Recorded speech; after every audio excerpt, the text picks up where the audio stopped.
Percentage change जो था ना हमारे पास, उसके क्वेश्चंस किसी भी चैप्टर के अंदर परसेंटेज चेंज के कॉन्सेप्ट से क्वेश्चन बना करके रख सकता है।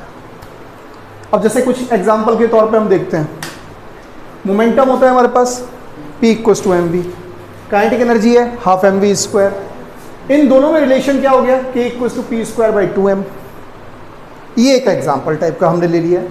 नाउ नेक्स्ट हमारे पास अगर पेंडुलम है और पेंडुलम का टाइम पीरियड का फॉर्मूला देखा जाए तो ये कौन से चैप्टर में, SHM के चैप्टर में। ये SHM में आ गया। ये हमारे पास किस में हो गया, 1D 2D या वर्क पावर एनर्जी टाइप के क्वेश्चंस में आ गया। ये वाला हमारे पास ग्रेविटेशन नाम के चैप्टर में आ गया, ग्रेविटेशन में है ये। अब इसके बाद मैं ले लेता हूँ ये करंट इलेक्ट्रिसिटी के अंदर आ गया। करंट इलेक्ट्रिसिटी के अंदर क्या हो गया, रेसिस्टेंस हो गया ρL/A। एरिया की वैल्यू अगर हमारे पास तार इस तरीके से दिया हुआ है और उसकी रेडियस दी हुई है तो उस अकॉर्डिंग हमारे पास एरिया जो हो जाएगा ये वाला, ये आ गया कितना, πr², यानी कि ρL/πr²। अब आप सोचिए कि ये सारे क्वेश्चंस मैंने ये ETC पता नहीं जाने कितने फॉर्मूले होंगे, कितने चैप्टर है हमारे पास, हर चैप्टर में कोई ना कोई फॉर्मूला तो है। परसेंटेज चेंज का क्वेश्चन नहीं है, कोई कॉन्सेप्ट है। उस कॉन्सेप्ट को हमें सही से समझना है। अगर क्वेश्चन समझ में आ जाए हमारे पास कि वो किस कॉन्सेप्ट से रिलेटेड है तो क्वेश्चन करना आसान हो जाता है। अब जैसे मैं क्वेश्चंस लिखने की कोशिश करता हूँ, मिटा दूंगा, उसके बाद समझाऊंगा कि किस तरीके से करना है। एक क्वेश्चन ये आ गया मेरे पास कि सपोज कीजिए कि P यानी मोमेंटम में परसेंटेज चेंज आ गया मान लीजिए 2%, और आपसे ये पूछ लिया कि काइनेटिक एनर्जी में परसेंटेज चेंज आपके पास कितना है। क्वेश्चन बना कि नहीं बना, उल्टा भी तो बना सकता है। बोला जी K में परसेंटेज चेंज दे दिया जाए और P में पूछ लिया जाए, पूछा जा सकता है। या ये सोचिए कि अगर हमारी अर्थ जो है, अर्थ और मून के बीच में जो भी फोर्स लगता है, अगर हमारी अर्थ की रेडियस 2% से छोटी हो जाए, ऐसी कंडीशन में हमारे पास अर्थ और मून के बीच में लगने वाला फोर्स कितने कम हो जाएगा या ज़्यादा हो जाएगा। सवाल कितना हो सकता है, लेस, मोर, ये सब तो है ही सही, प्लस वैल्यू मैग्नीट्यूड में पूछा जा सकता है। तो अब हमें क्या करना है, कैसे करना चाहिए, इसके क्वेश्चंस कैसे करने चाहिए। फॉर्मूले तो कोई से भी आ सकते हैं, करने के हमारे पास जो तरीका है वो बहुत ही सिंपल तरीका है। क्या तरीका है हमारे पास, फॉर्मूले मैंने यही रहने दिया है, इनमें से कोई एक क्वेश्चन ले लेंगे हम लोग, करने का तरीका ढूंढ लेंगे, है ना। इसके अंदर हमें करना ये है कि हमारे पास परसेंटेज चेंज निकालने के लिए दो तरीके हैं हमारे पास। दोनों तरीकों में पहला जो तरीका है तब निकाला जाता है जब परसेंटेज 5% से कम चेंज की वैल्यूज दे रखी होती हैं। 4 लेस देन 5%, 5% से कम की चीज़ों की बात चल रही है, और 5% से ज़्यादा ग्रेटर देन 5%। इसके लिए क्या करना है हमारे पास, हमने एरर नाम का चैप्टर पढ़ा हुआ है, एरर के फॉर्मूले पढ़े हुए हैं, है ना।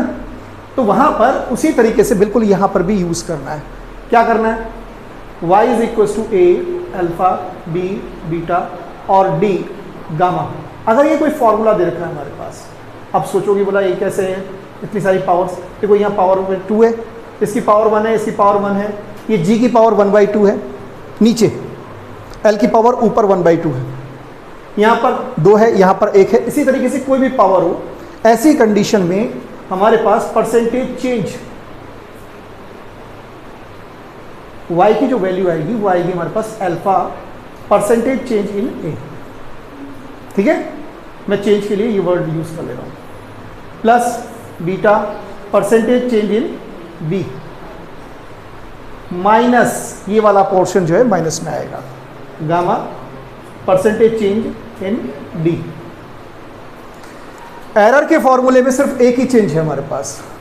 एरर में क्या चेंज है, ये वाला जो हिस्सा है वो प्लस में आता है, चेंज में ये नहीं आएगा। चेंज में क्योंकि ये जो फॉर्मूला है वो क्या लिख दिया, a alpha b beta and d, ऊपर जाएगी क्या हो जाएगा हमारे पास, d की पावर माइनस गामा। जैसी पावर है वैसा तो वैसे ही लिखना है हमको ना। आप क्वेश्चन करके देखते हैं हम लोग। क्वेश्चन में हमारे पास क्या होगा, सपोज करो मैंने आपसे क्वेश्चन पूछा, एक क्वेश्चन लेते हैं हम लोग, if earth mass and radius change by +2% and -1% respectively, then gravitational acceleration, ये किसकी बात कर रहा है भाई, स्मॉल जी की, ग्रेविटेशनल एक्सेलरेशन स्मॉल जी की बात, of earth at surface changed by, क्या इसमें से कोई फॉर्मूला है ग्रेविटेशनल एक्सेलरेशन का, कोई फॉर्मूला, तो हमें ग्रेविटेशनल एक्सेलरेशन का फॉर्मूला पता होना चाहिए, और किस कंपटीशन में, इसी कंपैरिजन में पता होना चाहिए जहां पे मास और रेडियस आता हो। तो हमारे पास ग्रेविटेशनल एक्सेलरेशन का फॉर्मूला क्या होता है, G = G(m/r²), मास भी आ रहा है, रेडियस भी आ रही है, और G पता लगाना है हमारे पास। सिंपल क्वेश्चन हो गया अभी, तो फॉर्मूला हमने लिख लिया यहाँ पर, और जो वैल्यूज दे रखी थी वो लिख लिया। मास कितने परसेंट से आपके पास चेंज हो गया है, मास हो गया है +2%। साइन कन्वेंशन बहुत इंपॉर्टेंट है, साइन जरूर लगाना है। दूसरी चीज हो गया हमारे पास, percentage change in radius is 1%, और वो भी कहाँ से, -1%। इस वैल्यू को उठा करके हमें सॉल्व करना है। क्या ये फॉर्मूला हमारे पास इस तरीके से है कि नहीं है, है। क्या ये परसेंटेज में जो चेंजेस हैं वो 5% से छोटी हैं कि नहीं है, तो हम लोग क्या तरीका अप्लाई करने वाले हैं, हम तरीका अप्लाई करने वाले ये वाला। तो यहाँ पर हमारे पास जो सॉल्व करना है, हमारे पास फॉर्मूला हमने लिख लिया कि परसेंटेज में हमारे पास जो आना चाहिए उसकी वैल्यू के लिए G = G(m/r²), और इसके अकॉर्डिंग परसेंटेज में जो चेंज आएगा G का, दैट्स इक्वल्स टू, भाई G जो है हमारे पास ये यूनिवर्सल कांस्टेंट है, तो कांस्टेंट की वैल्यू को लेना नहीं है, प्रोपोर्शनल में क्या आ गया हमारे पास, m/r², यहीं से लेंगे, परसेंटेज में ΔM माइनस ट्वाइस परसेंटेज में ΔR। कैसे, नीचे वाला जो था उसकी पावर को हमने माइनस में लिया, यहां वाले को भी हमने माइनस में ले लिया, अब बस वैल्यूज रखनी है with sign convention, sign convention के साथ रख देंगे। ये रखा हमने +2, ये रखा हमने -2, और ये वैल्यू थी हमारे पास माइनस में 1, इसका मतलब ये हो गया हमारे प्लस में 4%। आंसर किस फॉर्म में लिखा जा सकता है, एक तो ये लिखा जा सकता है, इसका मतलब ऑप्शंस में ये हो गया हमारे पास, एक तो यही आंसर आ गया। दूसरा ऑप्शन लिखा जा सकता है हमारे पास,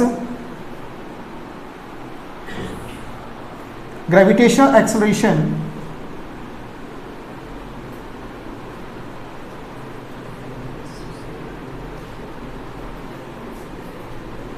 इंक्रीज शब्द आ रहा है, प्लस आ रहा है, इसका मतलब इंक्रीज हो गया, इंक्रीज बाय 4%। मतलब अगर हमारे पास रेडियस को कम कर देते हैं, कम हो रही है, और मास बढ़ा देते हैं, तो ग्रेविटेशनल एक्सेलरेशन की वैल्यू हमारे पास 4% से बढ़ जाएगी, रेडियस कम होने से, स्विंग होने से। समझ में आ गई बात। अब हमारे पास दूसरा वाला तरीका देखते हैं जो कि 5% से ज़्यादा है। ठीक है, एक क्वेश्चन ले लेते हैं हम लोग, और उस क्वेश्चन के बारे में हम चर्चा कर रहे हैं, 5% से ज़्यादा के एरर परसेंटेज चेंज के लिए। एग्जाम्पल है, कौन सा ये, परसेंटेज चेंज ग्रेटर देन 5%, इसके लिए questions. If momentum change bye 25%, what a change in kinetic energy। ये एक क्वेश्चन हो गया भाई हमारे पास।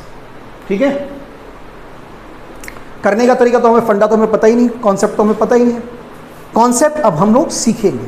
क्या कॉन्सेप्ट लगेगा, सब जगह एक ही जैसा कॉन्सेप्ट लगेगा, सभी जगह जो भी हमारे पास 5% से ज़्यादा के हैं उनके लिए सब जगह एक जैसा कॉन्सेप्ट लगेगा। क्या कॉन्सेप्ट होगा कि percentage change is equal to, आपको सीधा सा ध्यान रखना है, फाइनल माइनस इनिशियल,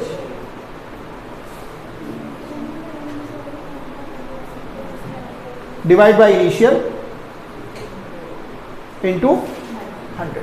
बस अब इसे यूज कैसे करना है, ये रहा क्वेश्चन, इस क्वेश्चन के अंदर हमें यूज करना है। सबसे पहली बात तो वही वापस फॉर्मूला पता होना चाहिए हमारे पास, है ना। किस किस की चीज का फॉर्मूला है, हमें क्या क्या चाहिए यहाँ पे, मोमेंटम और काइनेटिक एनर्जी के अंदर रिलेशन बताने वाला एक फॉर्मूला चाहिए। तो वो ये रहा है हमारे पास, काइनेटिक एनर्जी और मोमेंटम के बीच में रिलेशन बताने वाला। अब की बार यही ले लिया मैंने, है ना। तो क्या आ गया ये, K is equal to P square upon 2m। देखो इसके बारे में तो हमें कुछ करना नहीं है, क्यों, क्योंकि इसके बारे में क्वेश्चन में कहा ही नहीं है। अगर कहता तो उसको यूज करते। तो अब क्या हो गया हमारे पास, ये हो गया हमारे पास K proportional to P square. तो भाई हमारे परसेंटेज चेंज किस में चाहिए, काइनेटिक एनर्जी में। तो काइनेटिक एनर्जी का परसेंटेज चेंज अगर हमें चाहिए तो उसका मतलब हो गया K final minus K initial upon K initial into 100। जो चाहिए उसे लिखना है, लेकिन ये किस चीज पे डिपेंड कर रहा है, ये इस पे डिपेंड कर रहा है। तो आपका मतलब हमारे पास क्या हो गया, P फाइनल का स्क्वायर माइनस P इनिशियल का स्क्वायर अपॉन P इनिशियल का स्क्वायर इंटू 100। अब सवाल में कुछ और तो दिया नहीं है हमारे पास, सिर्फ इतना कहा है कि चेंज हो गया। अब क्या करना है हमारे पास, जो इनिशियल वैल्यू वो अपने आप से मान लेते हैं।